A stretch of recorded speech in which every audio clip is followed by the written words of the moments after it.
we tend to think of buildings as these passive, static shelters. But what if they could be alive? What if they could react to the world around them? Well, today we're diving into a technology that does just that. It's called Chameleon glass, and it's completely changing how our cities see and respond to the environment. Let's get into it.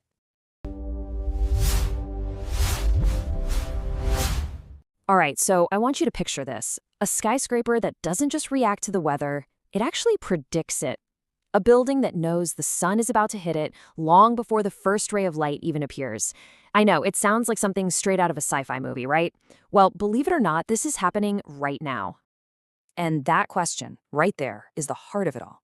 What if our buildings could be proactive instead of just reactive? What if they could prepare for heat and light before we even feel a thing? That is the fundamental promise of this incredible technology. And this is not just some cool idea on a whiteboard. Let's look at a real-world example. Apple Park. They use machine learning and weather forecasts to actually tint their 4,300 glass panels a full 45 minutes before the weather changes. And the result? A staggering 47% reduction in cooling energy. Now that is the power of prediction. Okay, so that's the what. A 47% reduction is huge. But how? How does this so-called magic actually work? Let's pull back the curtain and look at the science that makes these smart buildings tick.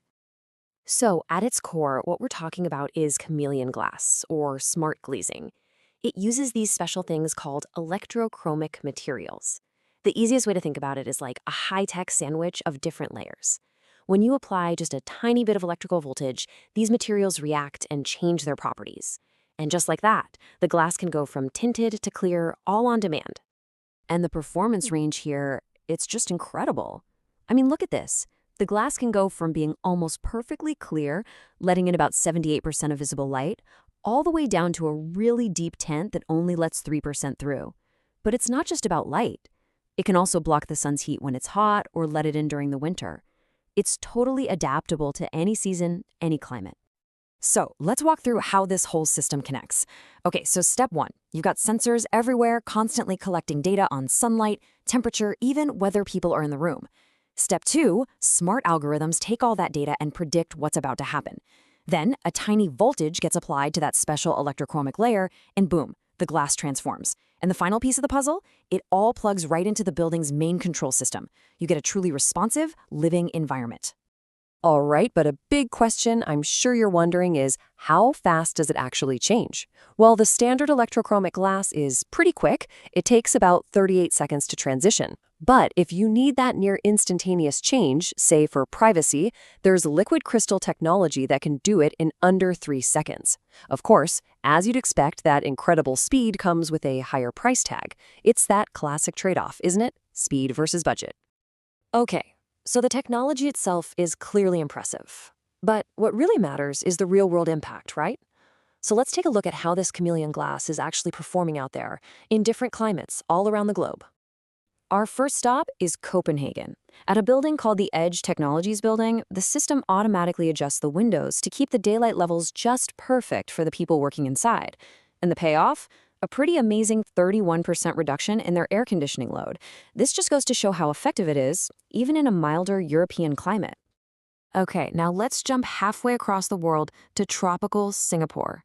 At the Marina Bay Medical Center, they're using this glass to get 28% better energy performance. But here, it's about more than just energy. It's also about patient comfort, giving them gradual privacy and managing the natural light to help support healthy sleep cycles. It's a huge deal in a healthcare setting. And for maybe the most dramatic example yet, let's look at Dubai. We're talking about a 47-story tower that is constantly battling the intense desert sun. Here, this glass led to a massive 42% reduction in peak cooling loads. This is an absolute game changer for building in extreme environments like that. So when you see these results all laid out together, the takeaway is crystal clear. It doesn't matter what the climate is, temperate Europe, tropical Asia, or the desert of the Middle East, this technology delivers serious, significant energy savings. It really proves that intelligently managing the sun isn't just a neat idea. It's a powerful tool for sustainable design. Okay, this is all great for tinting an entire window. But what if the sun is only hitting one specific spot? Can you get more granular? Can you control just one part of a window? Well, the answer is a big yes, and this is where things get even more interesting. Let's take the famous London Shard, for example. They took this idea to the next level. Each window there is divided into 16 separate zones that can all be controlled independently. This means they can create this super precise shadow that literally follows the sun across the sky. And the results are pretty amazing.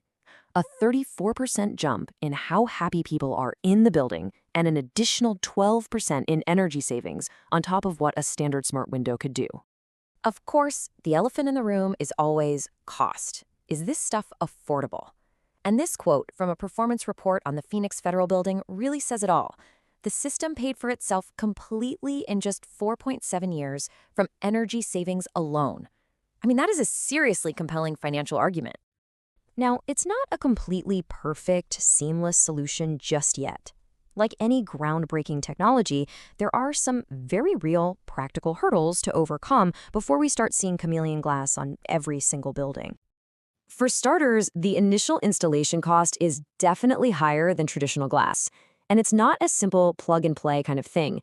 You need a pretty sophisticated building automation system to run it, you need specialized installation crews, and you have to plan for ongoing maintenance for the electronics, not to mention backup power. These are all really crucial things for any developer to think about. And that last point, backup power, brings us to probably one of the most common and critical questions people ask. What happens if the power goes out? Are you suddenly plunged into darkness, trapped in a room with blacked-out windows?